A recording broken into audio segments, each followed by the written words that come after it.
vice president of marketing, but it's not just vice president of marketing. It's vice president of marketing and business operations. No, I'm titled executive vice president of business operations. Executive VP of business operations. Yeah. Gotcha. Okay, good deal. Just want to make sure I get that right. I don't have my media guide with me. It was funny. I was going to bring it with me. And I love those media guides. I haven't going back to, believe it or not, I haven't going back to 1970. God, it must be about 75.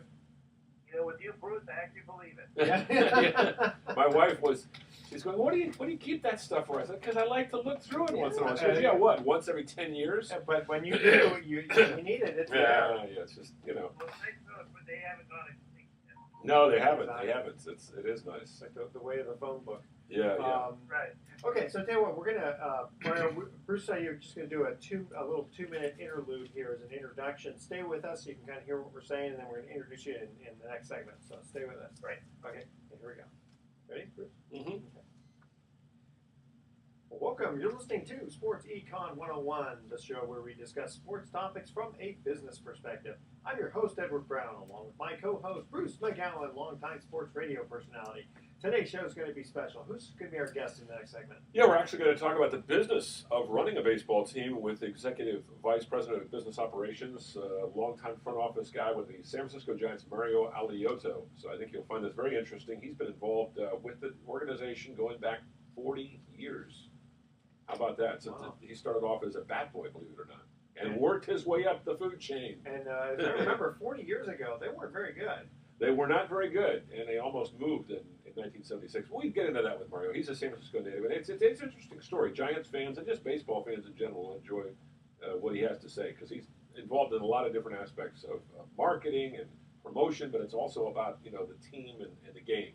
That's always kind of fun when you can come from your hometown to work for the same club. Sweet. All right, in each commercial break, we're going to ask a sports trivia question. Again, today's theme is going to be miscellaneous sports. This segment of Sports Econ 101 is sponsored by Pacific Private Money, providing mortgage investments that are still currently yielding over 7.5%, secured by real estate, mostly in the San Francisco Bay Area. And it doesn't get any more conservative than that. You got to check them out at pacificprivatemoney.com. When we come back, we're going to have Mario Alioto, San Francisco Giants, longtime Executive Vice President of Business Operations. We'll have to ask him exactly what does that entail and how does he work with general manager and the owner, et cetera, et cetera. Definitely. Let's see. You can listen to Sports Econ 101 on Sports Byline, USA, iHeartRadio, TuneIn, and many other terrestrial stations. And don't forget our buddies in the Armed Forces. Which is why we have hard breaks, because they need to cut off exactly at a certain time. Yeah, that's right. Those guys in the Air Force and Army and Navy, it's like, it's like clockwork. Clockwork. Routine. All right, don't touch that dial. You're listening to Sports Econ 101. We'll be right back. Okay. All right, thanks, Mario, for hanging out. We're just saving this file, and then we'll start right with you. Oh, you guys are good. No, we're having fun. Where are you today? I'm actually sitting in my car in North Beach. Oh, sweet place to be. I bet you it's nice and cool for a change. It's only 85. Yeah, it was a warm day last couple days. Yeah. Well, it's back to San Francisco weather today, so. Yeah. It's just nice. Actually, I have to head back to the ballpark after this, but it's better not to be driving while I'm. Oh, I hear you. Now, do you pretty much go to every game? I'm at every single game. Yeah. Wow. It's a good thing, Yeah, not a bad way to make a living. Yeah. I can't say I sit and watch every single pitch, but I'm always there. Part of what we'll get into this. Yeah. Like, it's an overall experience. So if you don't barbecuing, well, after you're working in the ballpark. There you go. Okay. All right. All right, you ready? Here we go. All right. Let's start this file here.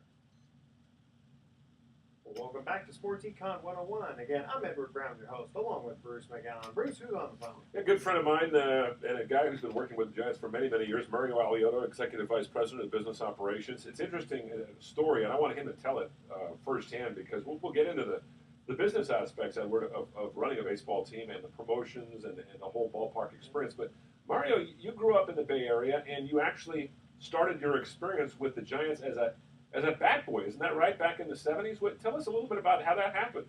I did. I guess I was a pretty lucky kid. But first of all, thanks for having me. It's always nice to talk about the Giants. Our pleasure. That we get to work in. So I grew up, and those of you who remember Candlestick Park, which unfortunately no longer there, and some is just fortunate that it's no longer there. But I grew up about 2 or 3 miles from the ballpark, and I was lucky enough to start as a bat boy back in August of 1973. Well, you know I was a bat boy. I actually was a bat boy from the visiting side. So during those days, whether Atlanta Braves was Hank Aaron or P. Rose, Willie Stargell, all those teams that came through, I wore the uniforms of all the visiting teams. Huh. So although I worked for the Giants, and the clubhouses back then were very close together, but 73 through 79, I was in the visiting clubhouse, so I saw a lot of, it was a great experience for a kid who was 12 years old when I first started, and I can't believe after all these years I'm still there. I actually think it would be more fun to be for the visiting team because you could always kind of, get to know the players, the Giants players. But for the visitors, I mean, that's kind of special because they're only coming around once in a while. Oh, I loved it. I had a different spot for every team and what you feel about them, who the players were. Yeah. Plus, you get to wear all those great uniforms. So, I mean, I only got food once when I wore the Dodger uniform. Of course. That's when you trip them when they come back out from making an out. I will give you one quick story back to the early days, and this was, I believe, and Bruce, you have to help me out there because I think it was '73 was Willie Mays' last year as the New York Met. Yeah, that's right. Uh-huh. But I started in August, a couple weeks after I started with the Mets. Last visit to back then you played the Eastern team twice a year, and it was a Sunday. Willie Mays' last game in San Francisco as a New York Met, or he was going to retire at the end of the year. But back then, if you remember, players the visiting team had to come out through the right field corner to get to the visiting dugout. Well, Willie never came out for batting practice that day, and right before the game started, he finally walked out, and man, we had a good crowd that afternoon. Fans went crazy. There's Willie Mays, and I still remember he came to the visiting dugout, and and he asked me to play catch. And wow. I still remember that because I was, as a kid of 12 or 13 years old, playing catch with Willie Mays, and he and I still talk about that to this day. And I still remember he said, "Well, don't worry, Mario. I'm not going to throw very hard." Believe me, as a 12-year-old, he was throwing hard. Yeah, Willie is still involved with the ball club, isn't he? I mean, Willie is 80. He's just about to turn, as we speak. He's just about to turn 86 years old. May 6th is his birthday, but he still comes around once in a while, right? Yeah, he has a lifetime contract, and he's there every single day, and comes into the clubhouse and hangs around with the team. And he's such a big part of the organization, and it's such a big part of who we are because we always, celebrate our history. And I think more so than any other sport, when you think about baseball, the history is what makes this sport so much different than the others. Well, especially since there haven't been that many changes, I mean, still 90 feet between the bases, and they've been using a hard ball like that for over 100 years. There's been some subtle changes, but not like other sports. The game hasn't changed. The game, yeah. What's interesting is you think about Mays, and again, I'm lucky enough because he's around, and when Willie starts talking about the game, and when he hangs around the clubhouse, he's always very simple about it. All you have to do is throw the ball and try to hit it. It's a pretty simple sport. And when you hear from the greatest, those of you who remember seeing him play, how he's always so happy. He makes the game fun. He made it fun when he played, and those of us who were lucky enough to see him, those chairs, he's around, he's part of the organization. I'm amazed at how intelligent he is. How intelligent a baseball player he was after hearing stories. Noticing a guy limping just a little bit, the catcher doing a certain thing, and then he'd have an opportunity to slide. He'd slide a certain way. I mean, he was such a person who studied the game so well. You know what I'm talking about? Well, it came to him naturally, that's for sure. And one of the things about Willie, too, is that he's a great storyteller. It's amazing his recall. Like he talked about the Roseboro incident where Marichal clubbed Roseboro in the head in '65. And, Willie got in the way and pulled Roseboro aside before Roseboro could go after Marichal after getting hit in the head and acted as a peacemaker. And Willie, tells the story of things like that with such detail. It's like, he's almost back in 1965 again. Wow, it's great. That's for sure. That is something else. We're going to talk to you about your current job because you've been doing this for a long time. You worked in the front office now. You worked with Pat Gallagher, who is, of course, a promotions guy for many, many years with the Giants. You've worked with Larry Baer since Larry and Peter McGowan bought the team in 1993, and the other owners, of course, we should mention that there are a lot of other owners of this club. But tell us a little bit about what you do right now and what's the challenge of marketing and running a business part of a baseball team. Well, it's interesting to think about how the game, although the game on the field hasn't changed, the off the field part of it has changed quite a bit. And in my current role, I more or less oversee all the business areas of the organization. So whether it's tickets, sponsorships, our dugout stores, our broadcast, really all the revenue driving areas of business is really what I oversee. And when I worked, I mentioned Pat Gallagher. Pat was always my mentor because after I was a basketball for all those years, I ran the visiting clubhouse for 3 seasons as I was going to college at St. Mary's College. And I'll just give you a quick story. In 1978, I graduated from high school and to move on.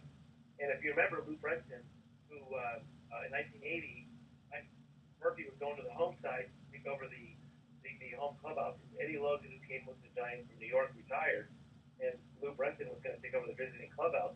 Well, he was killed in spring training, unfortunately, by a drunk driver in 1980 in that spring. And I got a call in my dorm room to come back, and I ran the visiting clubhouse for 3 years. And I never thought if it wasn't for that, I never would have come back to the Giants. And when I graduated from St. Mary's, I thought, I probably could do this for a long time. But I really wanted to be in the business side of the organization because even though I love baseball, I love the game, it's entertainment, it's fun. And as Pat Gallagher always told me, he still tells you to this day, don't forget you're in the fun business. This is. And our job, and especially working out with Larry Barrow, I've known for many years, so Larry's the marketing genius. I mean, he's our CEO, he oversees, that's the tone of the organization. But his idea is so is Peter McGowan, and that is when you look at the business side of the Giants, consider it like it's your business. And you think of it as an entrepreneur. Try new things, take risks, have some fun with it. Because especially in the West Coast, your fans are more casual fans than they are fanatic fans. If we had enough fanatic fans, it would be a gambling thing. That's true. But that's if a casual fan who's looking for something to do, looking to be entertained, looking for, no one comes there 81 games a year. Maybe that's what people do. But, we're lucky enough we have 31,000 full season tickets out of 41,000 seats at AT&T Park. Well, I know things have changed because in the old days they used to have bat day. They don't do that anymore. They only have ball day anymore that I remember because people would keep throwing stuff on the field. Well, yeah, we don't have ball day. The last ball day we had, I think, was in 1993, and I'm surprised I didn't get fired for that. Yeah. We had a ball a giveaway of baseball, and it was a beautiful day. It was a game of the year. I think we won 103 games, and I still remember that day because I left the ballpark a little bit early. I was watching the game on TV, and there was a bad call by the umpire. We had 20,000 baseballs on the field. Exactly. Yeah. Oh my God! There's no way I'm coming back. Stay with that. But you're right. When we were kids, it was that day and half day, and that was about it. If we had a hammer day, we go on the field. But now it's a whole different deal, and that is, we're trying to come up with promotions that give people reasons to come out to our games more often, and especially, I think the biggest change in sports over the last 5 or 6 years is dynamic pricing. The fact that Hey, Mario, stay with us for a second. We got to cut to a quick commercial break because I do want you to talk about the pricing. Here's our first trivia question. If you know the answer, Mario, don't say anything. We'll let you answer it when you come back. Of the 9 baseball fielders, which position is known to possess the smallest glove? All right? Don't touch that dial. You're listening to Sports Econ 101. We're going to be right back. All right, thank you for that. Let me just save this file. We'll get into the next segment. Good stuff. I love those stories, too. Willie Mays was always my hero. And I haven't met him yet. That's one. He is something else. That's on my bucket list. 24 out there. That's it. Whenever you see number 24, you think of Willie Mays. Yeah, and it's funny because when we were kids, that's the one thing we all, everyone always wanted that number. I wonder if Marshawn Lynch, who's now going to play with the Raiders for a couple of years before they move to Las Vegas, is aware of that. He probably is. Even, you never know. He's an interesting character. He actually, he comes across kind of like a thuggish sort of a guy, but he actually has got a huge heart. He's really a good guy. He's done a lot of things for the folks out there. He just doesn't like the media too much, right? Well, yeah, I think he, some guys aren't like that. He doesn't like to talk to the media, no. I know that Clay Thompson's another guy that he's a nice guy, but whenever you talk to Clay, it's like, oh boy, we got to do this again. Yeah, gotcha. Yeah, he is. He's a great guy though. But his dad was much different. Dad is a broadcaster, and I covered his dad when he was up in Portland. And Michael is just a sweetheart. Clay is just a lot more reserved. He's kind of shy. Anyway. All right, here we go. Welcome back to Sports Econ 101. Edward Brown here along with Bruce McGowan. Here was our first trivia question. Of the 9 baseball fielders, which position is generally known to possess the smallest glove? Good question. Do you have an answer for that one, Mario? I'm going to try to figure it out. I do. I got to think I'm thinking of Bill Morgan as second base. It is second base. That's right. The reason so you can turn a double play easier. Yeah. That makes sense. That makes sense. So remind everybody who's our guest. Yeah, Mario Alioto, who is the Executive Vice President of Business Operations for the San Francisco Giants, has worked for the organization for many, many years. And you were talking with us just a few minutes ago about the dynamic pricing, which is kind of a unique concept that the Giants sort of pioneered, and it's now been picked up by most teams in most professional sports. Tell us a little bit about what that entails and why it has become such a big deal. Well, I think we got this concept has been out there for quite a while, but the one day that it really became crystal clear to us that every game is not considered equal, if you will, they're not valued the same. Was back in 2007 when Barry Bonds was chasing the home run record. And I remember the night that he hit it, or right of that week, was we were packing the ballpark every single night. And our person who runs oversees our ticket operation, Russ Stanley, who really pioneered this idea. And Mario, tonight's game, even though the ticket says it's $32 for lower box seat, and even though we made that decision back last November to set our prices, this game is worth hundreds of dollars. It's not worth $32. Because of the demand for that particular game. And I think the light bulb went on that a lot of things go into into the decision of what a ticket is worth, and whether it's opening day or whether it's a promotion. If it's who the pitcher is, who the team is we're playing, how good the weather is. All of those are part of developing the idea that one game was not worth the same as another game. Well, and Mario, not just the game, but I would think in that specific instance, right field bleachers would be worth theoretically more because of the chance to actually catch the home run. Well, it would be if we had a lot of left-handed batters in the lineup. But but those types of things are exactly what we're talking about. Is that there's a lot of things that come into the demand, and sometimes it may change from day to day. You win 4, 5, 6 games in a row, and that value of that particular game may change, or a bobblehead day is worth more than a game when there's no promotion. Well, I was thinking about like Bond's ready to break a record for home runs. Yeah, that's actually what I'm thinking. Is like I'd rather theoretically I'd rather be sitting in the bleachers in right field and with the chance to actually catch the home run ball compared to being behind home plate. In theory. Well, that's absolutely right. And you think about it, this notion was really created by the airlines and the hotels. And if you wait to take a flight somewhere, that flight's going to be a better price if you buy it months in advance as opposed to the day before. So but then when we made that change, we realized that really changed the economics of our game. And now we feel like the market sets the price, demand sets the price, and we still protect our season ticket holders, and we'll never go below the price of what they paid for in that section. That's interesting. That's a big part of what we do. I was going to say it's interesting too because when you move to the new ballpark from Candlestick, you sort of referenced earlier about how Candlestick was such a dump, and it really was. And if you had Candlestick back in say New York or Chicago or Boston, there'd be a lot more fans showing up because of you mentioned the casual nature of the fans, but you created at this ballpark not only the ambiance of just the beauty of the park, but all the experience of a baseball game. And even though the team is struggling this year, it seems as if that experience has been enhanced by just the surroundings. So what do you do to add to that? I mean, obviously you've got a captive audience. You've got 42,000 fans have been showing up now. I think it's 500 straight sellouts, something like that, Mario? Yeah, we just celebrated our 500th sellout last week. Wow. And it's a big part. Look, it's part of it is the team has had a great run the last several years. It's a lot of what the organization has done to build this brand that we've talked so much about. And I will say one thing about Candlestick and about the size of the ballpark. Even though we all make fun of Candlestick, it's still where many of us grew up. It's where we have our memories. When you go back to your home, when you the home you grew up in, no matter what size the house is, no matter what condition it is, that was your home. And that's a lot of look at Candlestick, those who grew up here. Sure. The problem with Candlestick is that's 60,000 feet. And in our new ballpark, which, by the way, is our 18th season this year, we still call it the new ballpark. 18th year, did you say?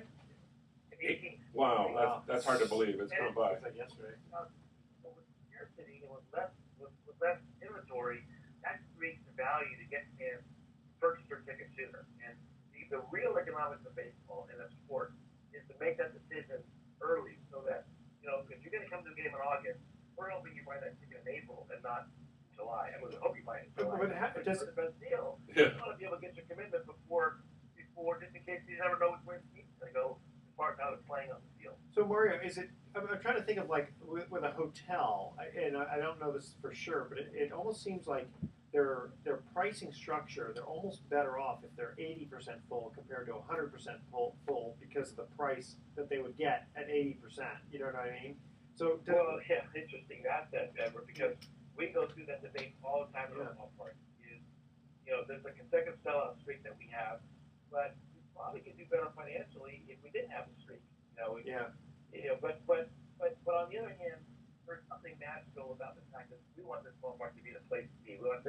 This is where it's happening. And to go to your question about how we made this ballpark feel and this magic, this experience, when you think about it, fans come to the ballpark for a lot of different reasons. Obviously, the connection with our players, the type of player we have is a big part of it.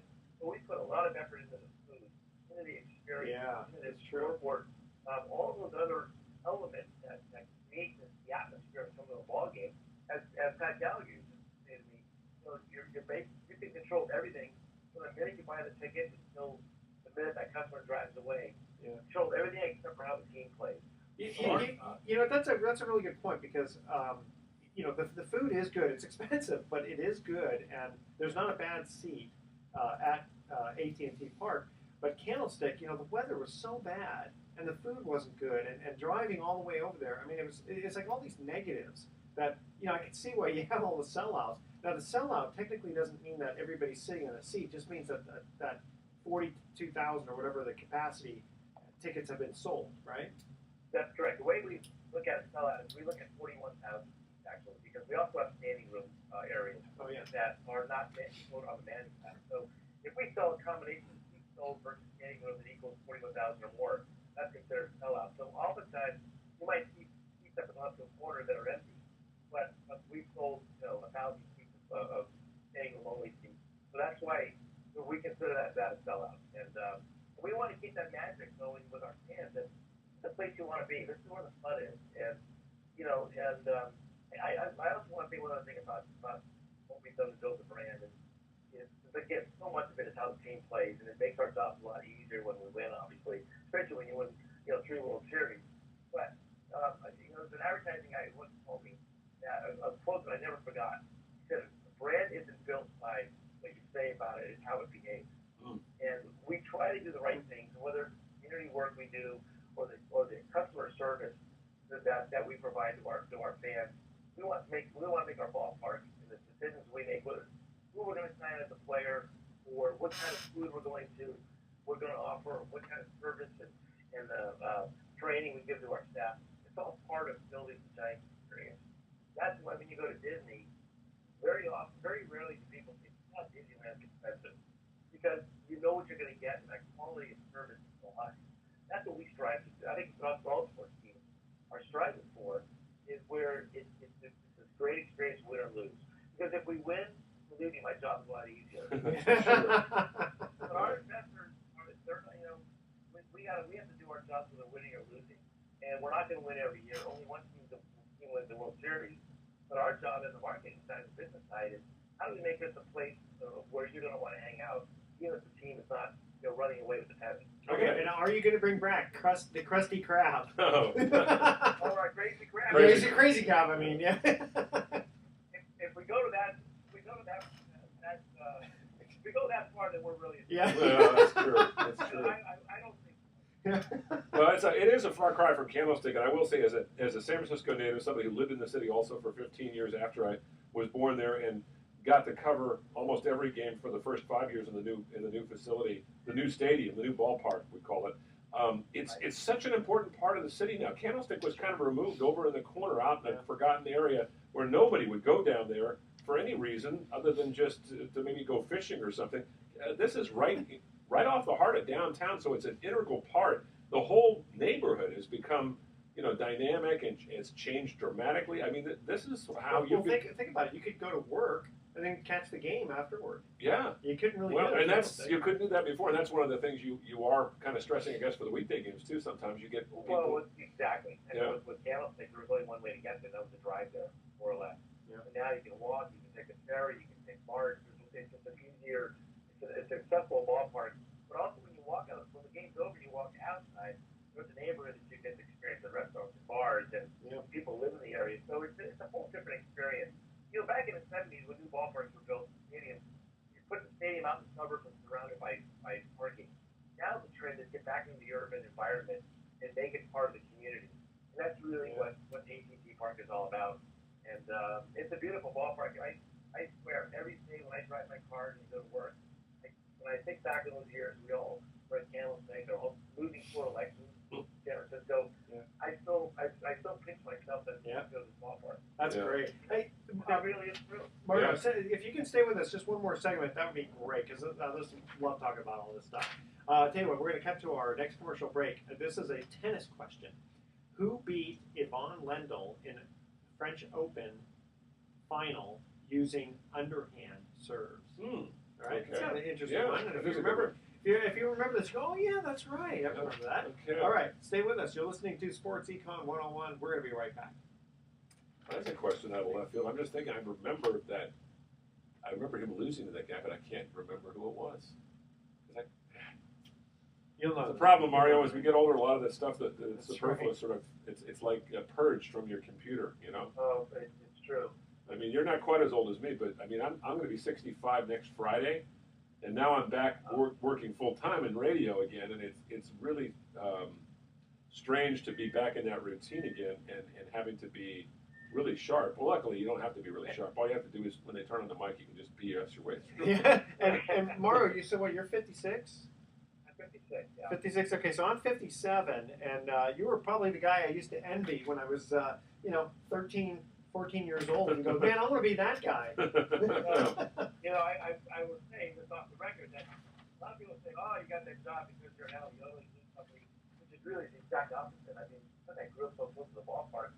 My dad actually worked for a linen company, and then one of his stops was the clubhouse. Really? And he got to know my Murphy. My brother worked there for the 72 season. Oh, nice. And then he wanted to play baseball, so I used to hang out by the clubhouse.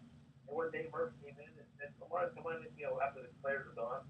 And I remember I put one thing into a dustpan. He gave me $5. He said, "Go buy yourself some cold cuts." Not that day. So my brother Leslie asked me to come in and be the bat boy, and 40 years later, here I am. Yeah. So I grew up with a guy named Tom Alioto. Is that like cousin? Tom Alioto. Well, we all say we're cousins. Yeah. There's a lot of Aliotos. I know. I kind of figured there were. I knew he didn't have any brothers, so I knew you guys couldn't be that blood related. All right, here we go. Well, welcome back to Sports Econ 101. One more time, I'm Edward Brown, your host, along with Bruce McGowan. Second trivia question is a tennis question. Who beat Yvonne Lendl in the French Open final using underhand serves? Our guest, Mario Alioto from the Giants, probably doesn't know that, although I may be wrong. Are you a tennis fan, Mario? And by the way, it's not Rick Barry. The first thing I thought of when you asked the question is, unless Rick Barry played. Yeah, exactly. That's Rick Barry.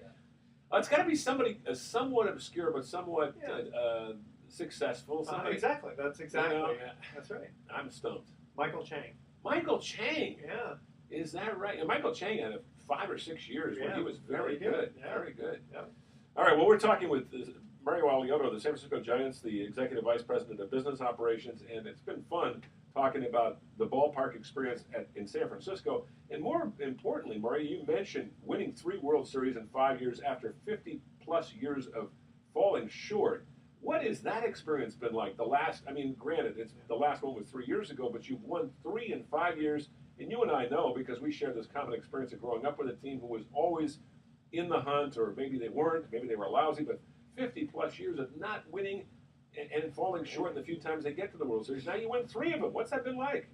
Well, it was.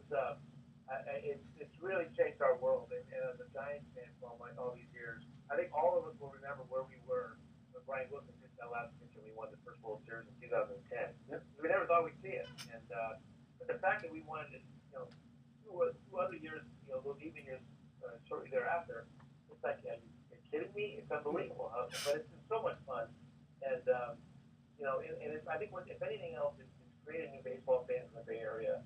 And I mentioned this to someone earlier today that we were talking about Mays and McCovey. A lot of our fans never saw them play, and but they're new heroes now. And whether it's Cozy or Tim Lincecum, all the new players of today that will be the McCoveys and Mays of the future is really what's happened, and people are paying attention.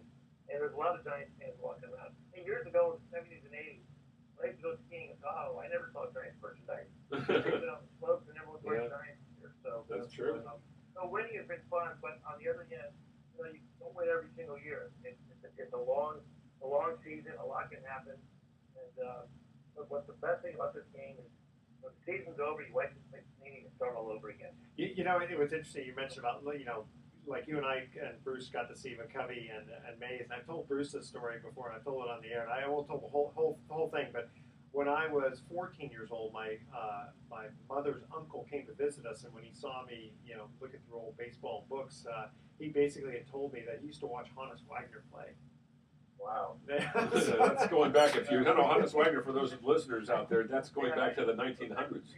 Yeah, that's amazing. It is amazing. Well, and that's the great connection. The men that play the game, the guys that play the game, whether it's Hunter Pence or you mentioned Tim Lincecum, Madison Bumgarner, Buster Posey, Brandon Crawford. You had some very distinct personalities. Sandoval, Sergio Romo. I mean, that has probably made the job of marketing the team even more enjoyable because you have these distinct personalities on your team. Well, that's true. And it's interesting, Bruce, and you mentioned that. When we were kids, just down when I was a kid, Covey was always in first. Fire was Davenport was always in third. And, it was always the same players every year. Sure. You got a relationship. You got to know who the players were. We went through a time in sports. We're still going through that now as well, where you bring a player on, you get connected with great player, and all of a sudden he gets traded or released, or he moves on, or is a free agent. Well, but the Giants' strategy over the last several years has been to create personalities of our players and have them be part of the organization for a while. If you look at our infield right now with Phelps and Panic and Crawford, Posey, these guys have been around for a while. Pence, Matt Cain. We want to be able to, the ideal goal years ago was that if you get a player, you get them to commit to the organization for a number of years, so that our fans can really get in a relationship with them. And that's the one thing I think, the one blessing we have now that I think is really what makes the Giants Giants. That is that connection our fans have with our players. It goes both ways. I mean, when we're winning, the players acknowledge the fans. It's the full house. It makes a difference. And we have some great guys in this team with great personalities. And it's so much more than just winning and losing. But they're cheering for that individual player as much as they're cheering for the team to win. So that magic is something we've enjoyed, and we've had some personalities over the years, whether it's Tim Lincecum's long hair or Brian Wilson's beard, and we have fun with that on the marketing side of things. But that's what makes this fun. And let's start off the conversation by saying, as Pat always told me, don't forget we're in the fun business. And to keep that in perspective, you really can have some fun. I mean, what other ballparks, what other teams would have 20,000 people swinging rubber chickens? Yeah. And, Barry Bonds would potentially walk. I mean, it's fun. Yeah. And that's ultimately, I think that's what my main job is to create that atmosphere in the ballpark where fans want to be. And, Mario, let me ask you a question about this, because I was just thinking about, Bobby and Evans and I have become kind of friends. And I'm thinking, that poor guy right now, because the team is not doing well, he's got to be under a lot of stress. But from your perspective, I mean, you're in the marketing side of things. How stressful is a losing team for you? I mean, obviously you don't want it, but does it impact you as much? Well, I think it always, I'm not going to kid you, wins or losses always impact us. But if we were in August, I may have a different answer. But we're at the beginning of May. The season just started. So, look, we want to win every single game, and I think it's fair to say that we've all been a little spoiled the last few years. But I think with the Giants organization and with Bobby and Larry and others, their job is to look at, how do you tweak things along the way that need to be tweaked. In the business side of things, our job is, when the team is not performing up to par the way we all want, what things can we control? Well, we control the time you have in the ballpark. I keep going back to this, but customer service is a huge thing. I mean, if you go to a restaurant and the food isn't great, but you really were treated well, you might give them a second chance. Yeah. Customer service is such a big deal today, in today's world. That, in the areas I oversee, that's what we come back with. It's way of new promotions, treat people right, and there's going to be peaks and valleys in this business. I have to agree with you. I'm just thinking about like going to the ballpark and asking a security guard a question or whatever, and everybody seems to be friendly. Same thing with the Warriors games. It's like that too. It's like they want to serve you. Well, that's the thing, going to a sporting event, any sporting event is not inexpensive. I mean, we all know the financial, just what it takes, and our job is to deliver more than just a game between the white lines. It's interesting. Everything else. It's interesting too what you talked about, the casual fan, and here in California, I think those listeners, and there are many of them who are listening to this show who don't live in California, who have maybe visited here, but the lifestyle out here lends itself to being more outdoors.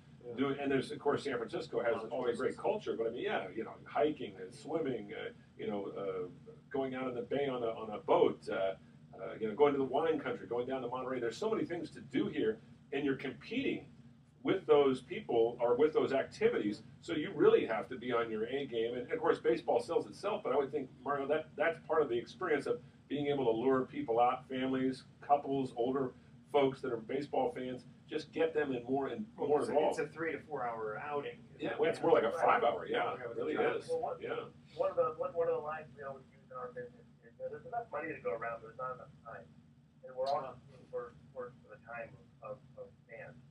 And if you get into the ballpark once, you got to give them a good time. And now, if you have a great game and it's exciting, that helps.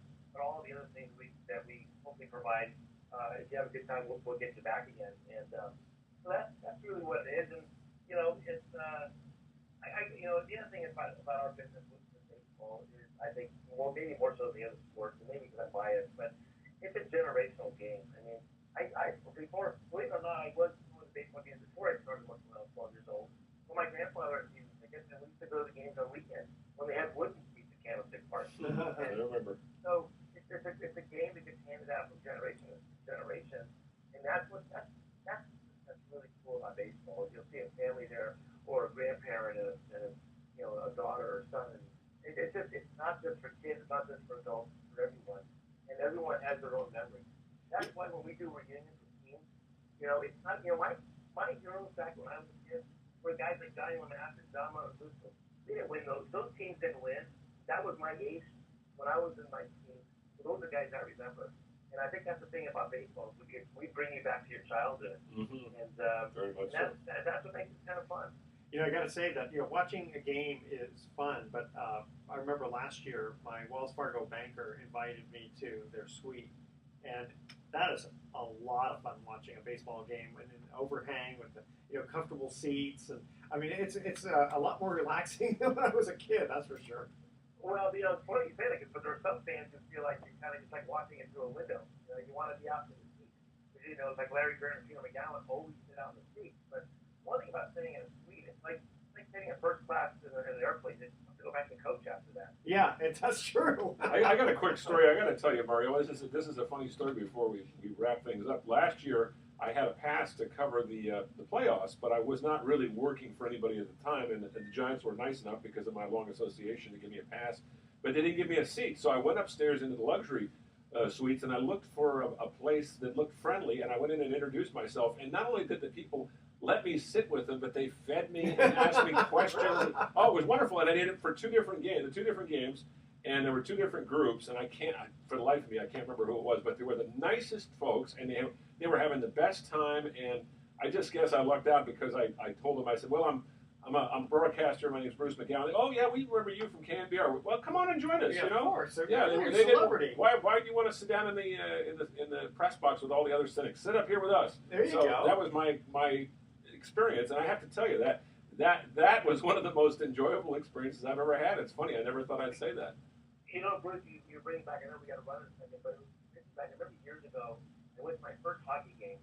I saw the Rangers at Madison Square Garden. A friend of mine invited me. Went to the game. Sat in the very first row, which was great, and you know, had the banging into the glass. It was a great sport to watch. I wanted to talk the entire game, and these guys didn't want to talk. He said, no, you don't talk in hockey. You got to watch the game. So there's a break. That's when you go to the concession stand.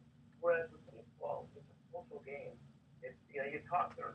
It's like background noise, you know, or music. Well, I think it's because it's slow enough. Different. Yeah. Right, because there's enough. I think because there's a lull. You know, there's a slow in between pitches. You know, Bruce Bochy goes out to talk to the pitcher. Well, there's no clock in baseball. You know? Yeah, I mean there is in a sense that, you know, a game can last for 7 or 8 hours, but the game can go on forever. And that's what cracks me up when I hear people say, "Oh, we got to speed the game up." Why? You come to the ballpark to get away from that nonsense of looking at the clock. We used to look forward to doubleheaders when I was a kid. Yeah. Speaking of that, I guess you don't see those anymore. I was going to say, you guys, because San Francisco rarely has a rain out, I don't think there has been a doubleheader. Maybe one in the 18 years at your ballpark. Yeah, we may have had doubleheaders, but not the kind where you get 2 for the price of 1. Yeah. Those days were gone, and we used to have a lot of those. We used to have a lot of those again.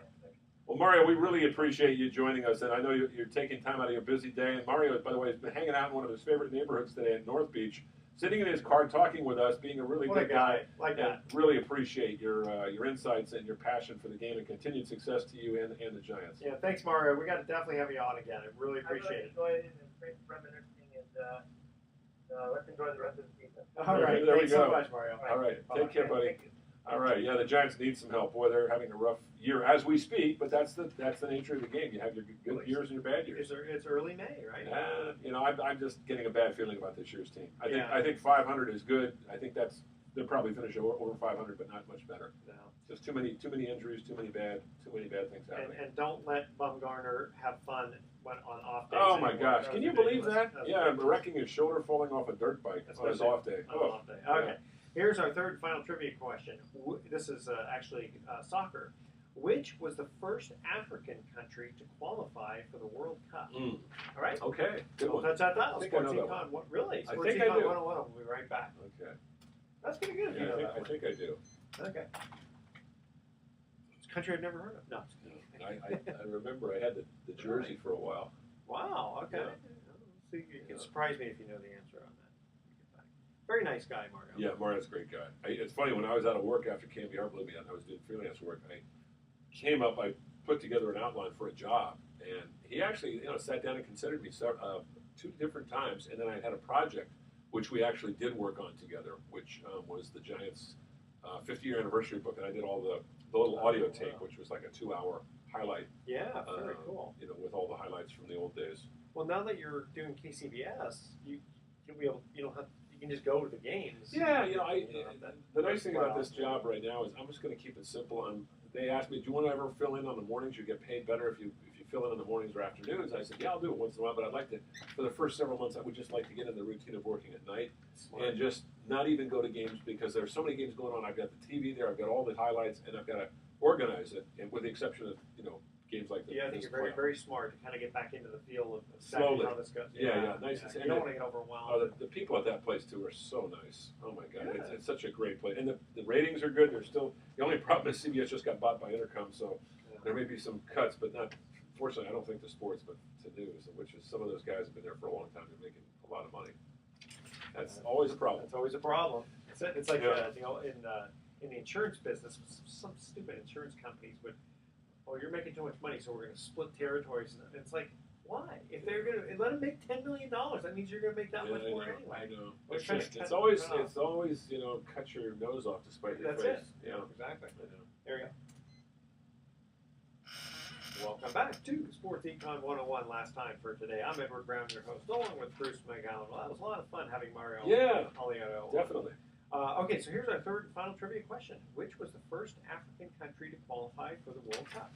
Well, I believe the team I always comes to mind are the Cameroon. I think I call them the Mighty Lions. Cameroon's a small country in the Western African continent, but I'm not sure if they were the first. They were the the most successful. I think they won a couple of games one year. This is going back to about They weren't the first. Though. no, Nigeria, No, it would be a major. South Africa, No, no, that's what I would have guessed. Kenya, No.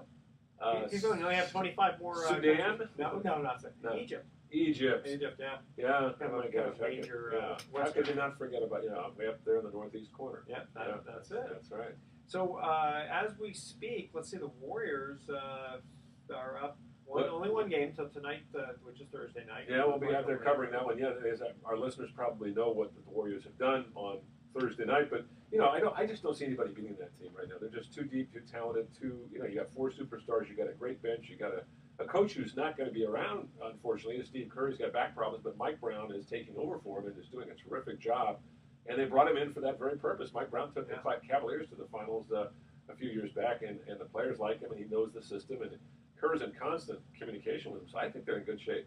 So it's like Kerr just at home watching the game? Yeah, he can get around a little bit. He's got spinal fluid leakage on a bot. There was a botched operation, and because of that, he's had debilitating pain, headaches, nausea, dizziness, and it's been bothering him ever since the offseason of the first time they won the championship in 2015. Yeah, that's too bad. Yeah. All right, we got to cut out. So here's our thoughts for the day. Change is not a 4-letter word, but often your reaction to it is. That's for sure. Said Jeffrey Gittimer. And if you try to fail... Jeffrey Giddy-up? No, yeah, Giddy-up. And here's a question. If you try to fail and succeed, which have you done? Yes, That's by George Carlin. I like that. All right. Tune in next week to Sports Econ 101. We're going to be discussing sports topics from a business perspective and asking more sports trivia questions. Thanks for listening. On behalf of our team, I'm your host, Edward Brown. We'll see you next week. Good night, America. So long. All right, good deal. Right on money. Right on the money. I got to make haste. Get Make over haste. to Oakland. The reason I got to get over there early is because